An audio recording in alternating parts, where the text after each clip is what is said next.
Hi friends. ఈరోజు మనం Stark adventures అనే ఒక పైథాన్ క్వెషన్ గురించి డిస్కస్ చేద్దాం. యాక్చువల్లీ ఈ క్వెషన్ చదివేటప్పుడు చాలా డిఫికల్ట్‌గా ఉంటుంది. When you move on to అప్రోచ్‌కెళ్తే ఇది చాలా ఈజీ. సో, అది ఎలాగో నేను చెప్తాను. ఫస్ట్ క్వెషన్ నుంచి స్టార్ట్ చేద్దాము. Mister Stark is facing the north. Peter is in trouble and he is facing the south. First 2 lines ప్రకారం మనకేంటంటే 4 డైరెక్షన్స్ మీద డిపెండ్ అయి ఉంది ఈ క్వెషన్. ఇది నార్త్, ఇది వెస్ట్, ఇది ఈస్ట్ అండ్ ఇది సౌత్. స్టార్క్ ఏమో నార్త్‌ని ఫేస్ చేస్తున్నాడు అండ్ పీటర్ వచ్చేసి సౌత్‌ని ఫేస్ చేస్తున్నారు. Stark being his mentor will protect him as soon as he sees the Peter is in trouble. ఎప్పుడైతే స్టార్క్ పీటర్ ట్రబుల్‌లో ఉన్నాడని చూసాడో వెంటనే తను సేవ్ చేయడానికి వెళ్తాడు. Stark suit is programmed to rotate automatically in the direction of most enemies. By analyzing the direction in which most enemies are heading, the suit provides you with the next set of suit instructions in the form of a string S. ఇక్కడ మనం test case 1లో చూసాం కదా. ఈ ఫార్మాట్లో మనకి ఏంటంటే ఒక స్ట్రింగ్లో ఆటోమేటిక్గా సూట్ అనేది ఎనిమీస్ ఉన్న సైడ్ రొటేట్ అవుతుంది. ఇది రొటేట్ అయినప్పుడు అది తిరిగే డైరెక్షన్స్‌ని మనకు ఒక స్ట్రింగ్ ఫార్మాట్‌లో ఇస్తాడు. ఆ స్ట్రింగ్ ఫార్మాట్ ప్రకారం మనం ఇప్పుడు నెక్స్ట్ పాయింట్ చూద్దాం. When Stark faces south he ignores the rest of his suit. ఎప్పుడైతే స్టార్క్ సౌత్‌కి వస్తాడో ఈ పాయింట్ హైలైట్ చేసుకుంటే when Stark faces south he ignores the rest of his suit instructions and immediately goes to rescue Peter. ఎప్పుడైతే Stark enemies ఇటు side ఉన్నా సరే Stark ఒకవేళ పీటర్ సౌత్ సైడ్ అంటే నార్త్ నుంచి సౌత్‌కి వచ్చాడు అంటే పీటర్‌ని సేవ్ చేసినట్టే. Okay. Write a program that reads the set of suit instructions S and determines whether Stark will be able to save the Peter or not. మనకిచ్చే instructions బట్టి పీటర్‌ని స్టార్క్ సేవ్ చేస్తాడా లేదా అనేది చూద్దాం. Note the string S contains either L or R. The letter in L indicates left and the R indicates right. మనకి ఇక్కడ ఏం తెలుస్తుంది? L అనేది లెఫ్ట్ అండ్ R అనేది రైట్.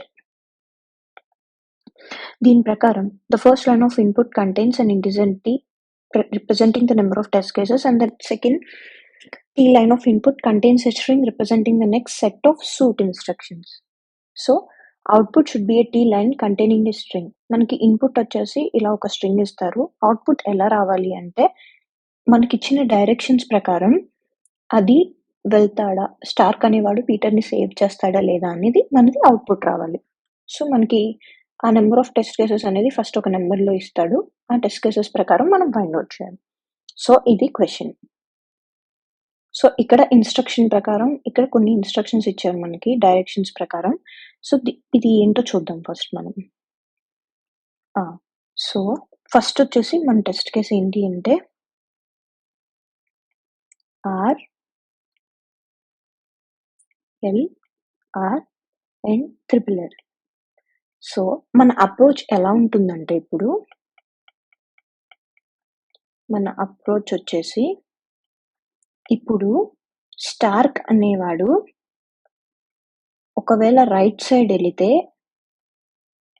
మనం స్టార్క్ వేసే ఒక స్టెప్‌ని +1 కింద తీసుకుంటాం. అదే స్టార్క్ ఒకవేళ లెఫ్ట్ సైడ్ వెళ్ళాడంటే మనం స్టార్క్ వేసే ఒక స్టెప్‌ని -1 తీసుకుంటాం. దాని ప్రకారం ఇక్కడ మనకి రావాల్సింది ఏంటి? +1, -1, +1, -1, -1, -1. దీని ప్రకారం ఈ డైరెక్షన్స్ ప్రకారం మనం ఇప్పుడు స్టార్క్ సౌత్ ఎలా రీచ్ అవుతాడో చూద్దాం. దీని ప్రకారం కాబట్టి ఇప్పుడు మనం ఒక తీసుకుందాం. ఇది వచ్చేసి నార్త్, ఇది సౌత్, ఇది వెస్ట్, ఇది ఈస్ట్. ఫస్ట్ స్టార్క్ ఏం చేశాడంటే ఇనీషియల్‌గా నార్త్ పొజిషన్‌లో ఉన్న తన రైట్ సైడ్‌కి మూవ్ అయ్యాడు. తన రైట్ సైడ్ అంటే ఈస్ట్. మనకి టోటల్ కౌంట్ చేసుకుందాం. టోటల్ ఎంత పడుతుంది ఫస్ట్? +1. ఓకే.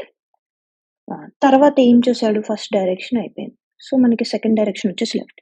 ఇనీషియల్‌గా ఈస్ట్ పొజిషన్‌కొచ్చాడు గదా! సో, మళ్ళీ ఈస్ట్ నుంచి బ్యాక్ మూవ్ అవుతాడు. సో, అప్పుడు ఎంత అవుతుంది? -1. టోటల్‌గా 0. ఇప్పుడు ఏ పొజిషన్‌లో ఉన్నాడు? నార్త్ పొజిషన్‌లో ఉన్నాడు. మనం నెక్స్ట్ పొజిషన్ చూద్దాం. మళ్ళీ రైట్. మళ్ళీ ఏం చేశాడు? నార్త్ నుంచి ఈస్ట్‌కి ఇంకొక స్టెప్ ఏసాడు. అంటే మళ్ళీ +1. మళ్ళీ ఏం చేశాడు? మళ్ళీ ఈస్ట్ దగ్గర ఉన్న తను -1తో మళ్ళీ బ్యాక్ స్టెప్ ఏసి నార్త్‌కొచ్చేసాడు. సో, ఇక్కడికి మనకి 0 అవుతుంది గదా! సో, టోటల్ స్టెప్స్ స్టార్‌కి ఎన్ని వేశాడు? టోటల్ స్టెప్స్ అంటే 0. ఓకే. సో, నెక్స్ట్ మనకి మిగిలిన లాస్ట్ 3 డైరెక్షన్స్ ఏంటంటే లెఫ్ట్, లెఫ్ట్, లెఫ్ట్. అంటే 3 టైమ్స్ లెఫ్టే మూవ్ అయ్యాడు. సో, నార్త్‌లో ఉన్న తనకి లెఫ్ట్ ఏంటంటే వెస్ట్. ఇక్కడికి -1 వచ్చాడు. సో, టోటల్ ఎంత ఇప్పుడు? -1. మళ్ళీ ఏం చేశాడు? వెస్ట్ దగ్గరికొచ్చేసిన తను మళ్ళీ లెఫ్ట్ మూవ్ అయ్యాడు. సో, ఇక్కడికి ఏం చేశాడు? సౌత్ రీచ్ అయిపోయాడు. -1. టోటల్ ఎంత? -2. సో, మనం ఆల్రెడీ ఇక్కడ చూసాం ఏంటంటే, ఇక్కడ నార్త్ నుంచి సౌత్‌కి వచ్చాడు అంటే పీటర్‌ని కంపల్సరీ సేవ్ చేయాలి. ఆ తర్వాత డైరెక్షన్స్ తను పట్టించుకోకూడదు. సో, వెస్ట్ నుంచి సౌత్‌కి రాగానే వెంటనే ఇక్కడ పీటర్ ఉంటాడు కాబట్టి స్టార్క్ అనేవాడు పీటర్‌ని సేవ్ చేసేస్తాడు. సో, ఇక్కడితో మనకి కంప్లీట్ అవుతుంది. అంటే ఈ కండిషన్ ఇచ్చినప్పుడు ఆర్ అండ్ ట్రిపుల్ ఎల్ ఇచ్చినప్పుడు స్టార్క్ పీటర్‌ని సేవ్ చేస్తాడు కాబట్టి ఎస్ అవుట్‌పుట్ అనేది ప్రింట్ అవ్వాలి. ఓకే.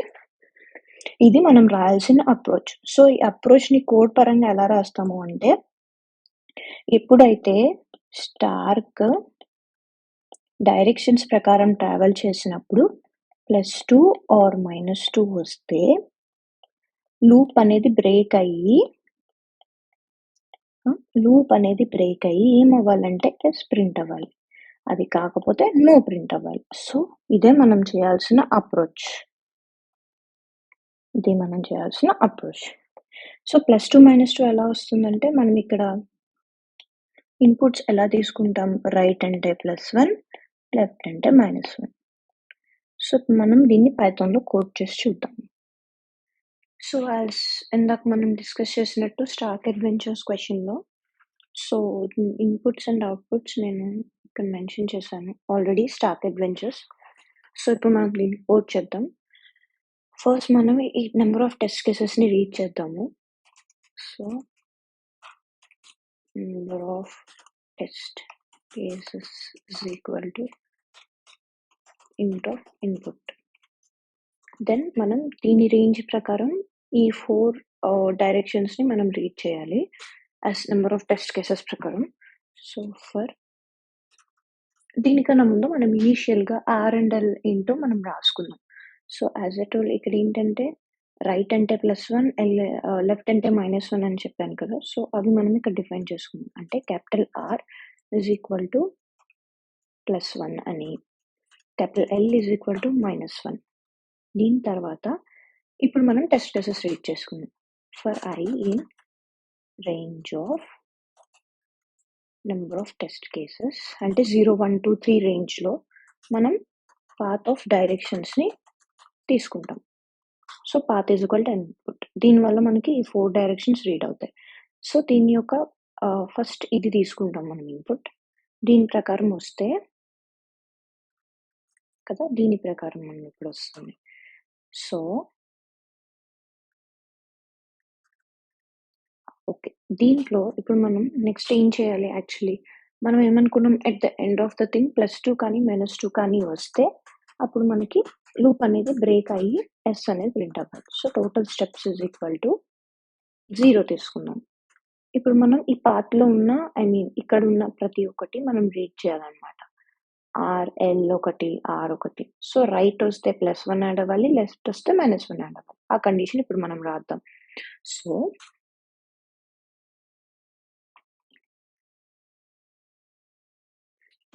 అదొక డైరెక్షన్ కాబట్టి for each direction in path ఏమవ్వాలి? If each direction is equal to or then మనకేమవ్వాలి? Total steps plus is equal to capital R. పైన ఆల్రెడీ మనం +1 అని డిఫైన్ చేసాం కాబట్టి దానికి R అని పెడితే సరిపోతుంది. ఇప్పుడు మనకి ఇంకొక కండిషన్ ఏముంది లెఫ్ట్. ఇది కాకపోతే ఇంకా మనకి మిగిలింది లెఫ్టే కదా! అంటే ఈ కండిషన్‌లో RLL అనే కండిషన్‌లో రైట్‌కి ఆల్రెడీ మనం కండిషన్ రాసాం. ఇంకా మిగిలింది లెఫ్టే కాబట్టి దానికి ఎల్స్ అని రాయొచ్చు కదా! So, else total steps is equal to L. ఇక్కడితో మనం ఏం చేసామంటే కంప్లీట్‌గా టోటల్ స్టెప్స్‌ని డిఫైన్ చేసాం. సో, నెక్స్ట్ మనం ఏం రాయాలి? ఒకవేళ ఈ టోటల్ స్టెప్స్ అనేది -2 కానీ +2 అయితే మనకి S ప్రింట్ అవ్వాలి. సో, ఆ కండిషన్ రాసుకుందాం. If total steps is equal to -2 or total steps is equal to +2 మనకి ఏం ప్రింట్ అవ్వాలి? Print S. Right? Print S అంటే ఈ స్టేట్మెంట్ ఈ డైరెక్షన్స్‌లో ఆల్రెడీ మధ్యలోనే -2 వచ్చేస్తుంది. అక్కడికి మనం ఏం చేయాలి? నెక్స్ట్ మనం ఆ డైరెక్షన్స్‌కి వెళ్ళకూడదు కాబట్టి ఒకవేళ ఇక్కడ ఈ డైరెక్షన్స్ మనకి ఇంకా అనవసరం. సో, ఆ డైరెక్షన్స్‌కి వెళ్ళకూడదు కాబట్టి మనం ఏం చేయాలి? ఇక్కడికి లూప్ బ్రేక్ చేయాలి.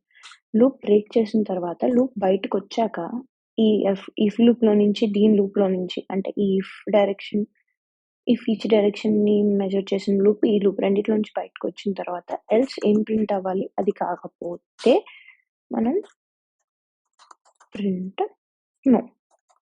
ఓకే. సో, ఇది ఈజీ కోడ్ అనమాట. ఇదే మనం చేయాల్సిన అప్రోచ్.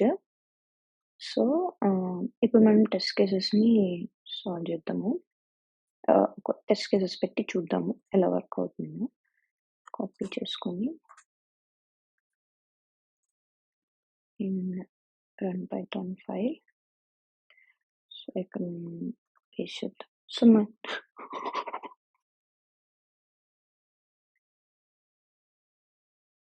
సో, ఇక్కడికి మనకి ఏమొచ్చింది? Yes, no, yes.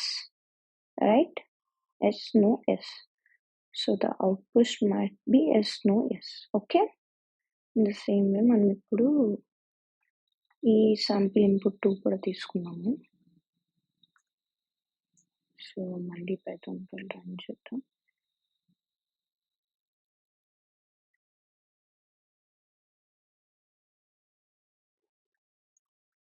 మనకేమొచ్చింది? Yes, no, yes. Yes, no, yes వచ్చింది. సో, ఇక్కడ కూడా మన ఫైనల్ అవుట్‌పుట్ ఏంటి? Yes, no, yes yes. ఇక్కడ మనకేమొచ్చింది? Yes, no, yes yes. సో, మనకి ఇది కూడా వర్కౌట్ అయింది. సో, ఇదొక ఈజియెస్ట్ అప్రోచ్ అనమాట. మనం రికర్షన్స్ కూడా యూజ్ చేసి చేయొచ్చు. But this will be more easy than that.